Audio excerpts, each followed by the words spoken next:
Hi friends, simple tech ideas എന്ന ചാനലിലെ പുതിയൊരു വീഡിയോയിലേക്ക് എല്ലാവർക്കും സ്വാഗതം. ഇന്നത്തെ വീഡിയോയിൽ ഞാൻ ചെയ്യാൻ പോകുന്നത് ഒരു PC ബിൽഡ് ചെയ്യുന്നതിനെ കുറിച്ചാണ്. അതും 50,000-നുള്ളിൽ ഗെയിമിങ്ങിനും എഡിറ്റിങ്ങിനും പറ്റുന്ന ഒരു ഫുൾ PC ആണ് ഇന്ന് ബിൽഡ് ചെയ്യാൻ പോകുന്നത്. GTA 5-ൽ 60 FPS വരെ പെർഫോമൻസ് ലഭിക്കുന്ന ഒരു PC കൂടിയാണിത്. അപ്പോൾ വീഡിയോയിലോട്ട് കടക്കുന്നതിന് മുമ്പായി നിങ്ങൾ ഈ ചാനൽ ആദ്യമായിട്ടാണ് കാണുന്നുണ്ടെങ്കിൽ ഉടൻ തന്നെ സബ്സ്ക്രൈബ് ചെയ്യുക. അതുപോലെ തന്നെ തൊട്ടടുത്തുള്ള ബെല്ലൈക്കൺ എനേബിൾ ചെയ്യുക. എന്നാൽ ഞാൻ അപ്ലോഡ് ചെയ്യുന്ന മുഴുവൻ വീഡിയോസ് നിങ്ങൾക്ക് നോട്ടിഫിക്കേഷൻ ലഭിക്കുന്നതായിരിക്കും. അപ്പോൾ നമുക്ക് നേരെ വീഡിയോയിലോട്ട് കിടക്കാം.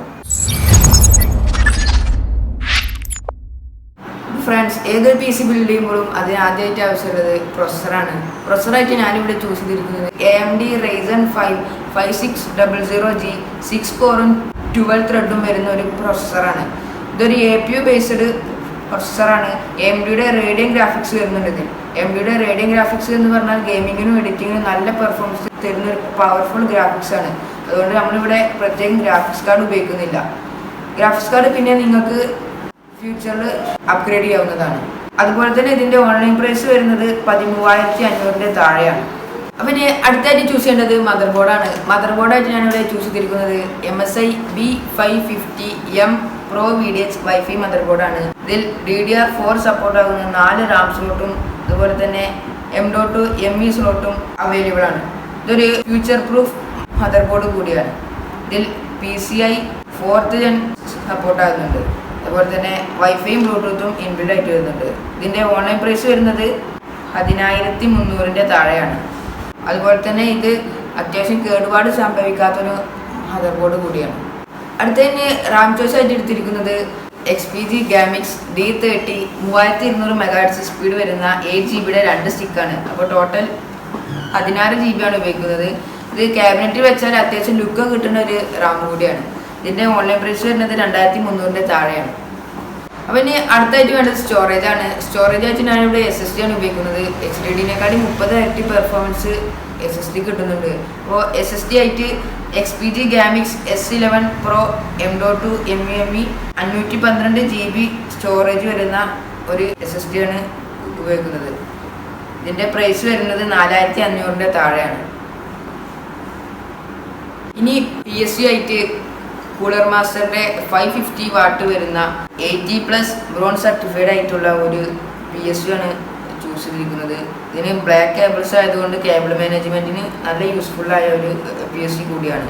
നിങ്ങൾക്ക് വേണമെന്നുണ്ടെങ്കിൽ 450 വാട്ടിൻ്റെ ചൂസ് ചെയ്യാം. ഞാനിവിടെ ഫ്യൂച്ചർ പ്രൂഫ് ആയതുകൊണ്ടാണ് 550 വാട്ട്സിൻ്റെ ചൂസ് ചെയ്തിരിക്കുന്നത്. ഇതിൻ്റെ ഓൺലൈൻ പ്രൈസ് വരുന്നത് 4,300 താഴെയാണ്.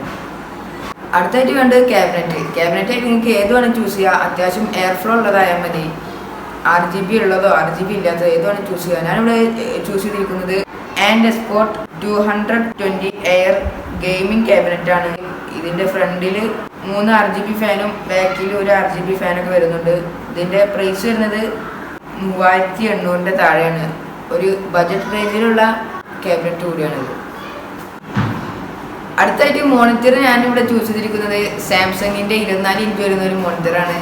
നിങ്ങൾക്ക് വേണമെന്നുണ്ടെങ്കിൽ സാംസങ്ങിൻ്റെ ബെനിഫിൻ്റെ ഏത് വേണം ചൂസ് ചെയ്യാം. ഞാനിവിടെ സാംസങ്ങിൻ്റെയാണ് ചൂസ് ചെയ്തിരിക്കുന്നത്. ഇതിൻ്റെ പ്രൈസ് വരുന്നത് 7,900 താഴെയാണ്. ഒരു ബഡ്ജറ്റ് റേഞ്ചിലുള്ള മോണിറ്ററാണിത്. അപ്പോൾ കീബോർഡായിട്ട് നിങ്ങൾക്ക് ഏത് വേണം ചൂസ് ചെയ്യാം. ഞാനിവിടെ ചൂസ് ചെയ്തിരിക്കുന്നത് സെബ്രോണിക്സിൻ്റെ ന്യൂ ലോഞ്ച് ട്രിയോൺ ഗെയിമിംഗ് കീബോർഡാണ്. ഇത് മൗസും കീബോർഡും കോംബോ ആയിട്ടാണ് വരുന്നത്. ഇതൊരു ബജറ്റ് റേഞ്ചിലുള്ള കീബോർഡ് കൂടിയാണ്. RGB ലൈറ്റിങ്ങും വരുന്നുണ്ട്.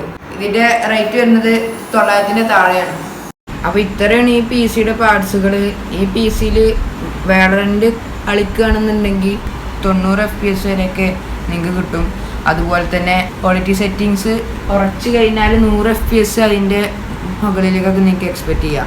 അതുപോലെ തന്നെ GTA 5-ൽ സാധാരണ APU ബേസ്ഡ് PCയിൽ 30 FPS വരെയൊക്കെയാണ് കിട്ടുന്നത്. ഈ PCയിൽ ഹൈ ക്വാളിറ്റിയിൽ 50 FPS വരെയൊക്കെ കിട്ടും. അതുപോലെ തന്നെ ക്വാളിറ്റി സെറ്റിങ്സ് കുറച്ച് കഴിഞ്ഞാൽ 60 FPS അതിൻ്റെ മുകളിലേക്കൊക്കെ നിങ്ങൾക്ക് എക്സ്പെക്റ്റ് ചെയ്യാം. അപ്പോൾ ഇതെല്ലാം ഒരു ഗ്രാഫിക്സ് കാർഡ് ഇല്ലാത്ത APU ബേസ്ഡ് PCയിലാണ് ഇത്ര നല്ല പെർഫോമൻസ് ലഭിക്കുന്നത്. അപ്പോൾ ഈ വീഡിയോ നിങ്ങൾക്ക് ഇഷ്ടപ്പെട്ടാൽ ലൈക്ക് ചെയ്യുക. അതുപോലെ തന്നെ ഇനി ഇതുപോലത്തെ PC അസംബിൾ ചെയ്യുന്ന വീഡിയോ വരുന്നതായിരിക്കും. പിന്നെ ഇന്നത്തെ വീഡിയോ ഒരു AMD based P C build ചെയ്യുന്ന വീഡിയോ ആയിരുന്നു.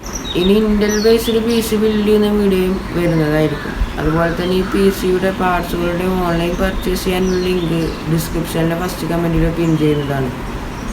ഇതുപോലത്തെ ബജറ്റ് റേഞ്ചിലുള്ള പി സി ബിൽഡ് ചെയ്യുന്ന വീഡിയോ നിങ്ങൾക്ക് വേണമെന്നുണ്ടെങ്കിൽ കമൻറ്റ് ചെയ്യുക. അതുപോലെ തന്നെ ഈ ചാനൽ ഇതുവരെ സബ്സ്ക്രൈബ് ചെയ്തിട്ടില്ലെങ്കിൽ ഇവിടെ തന്നെ സബ്സ്ക്രൈബ് ചെയ്യുക. തൊട്ടടുത്തുള്ള ബെല്ലൈക്കൻ എനേബിൾ ചെയ്യുക. അപ്പോൾ ഇതുപോലത്തെ വീഡിയോയുമായി നമുക്കിനി വീണ്ടും കാണാം. ബൈ.